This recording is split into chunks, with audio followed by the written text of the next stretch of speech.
දශපීඨ ආදර සහෝදර සහෝදරින් ආදර දුවේ පුතේ දේවප්‍රසාද නිධාන ඒවා සක්‍රමේන්තු සම්බන්ධව අපි කිතුණු හැටියට දැනගෙන තියෙන්නට ඕන.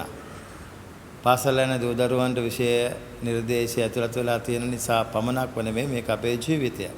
ඉතින් බොහොම සරලව දේවප්‍රසාද නිධාන හැඳින්වීමේ සිට එක් දේවප්‍රසාද නිධාන සම්බන්ධව ඉදිරිපත් කරන්නට මම බොහොම ගෞරවයෙන් ආරාධනා කරනවා ලුණාව සාන්ත පේදුරු පාවුලු දේවස්ථානයේ දහම් පාසලේ පුයිදුවල්පති බැසිලිකා ගුරු මහත්මියට බොහොම ආදරෙන් ගෞරවයෙන් ආරාධනා කරනවා මේ සම්බන්ධව දැනුවත් කරන්නට.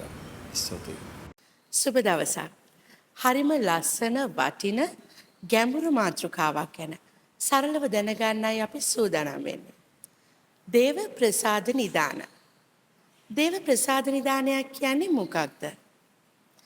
කිතුණු ජීවිතයට අභ්‍යන්තර වරප්‍රසාද ගලාගෙන එන දිය උල්පතක් වැනි වත්පිළිවෙතක් අපි දේව ප්‍රසාද නිදානයක් කියලා හඳුන්වනවා.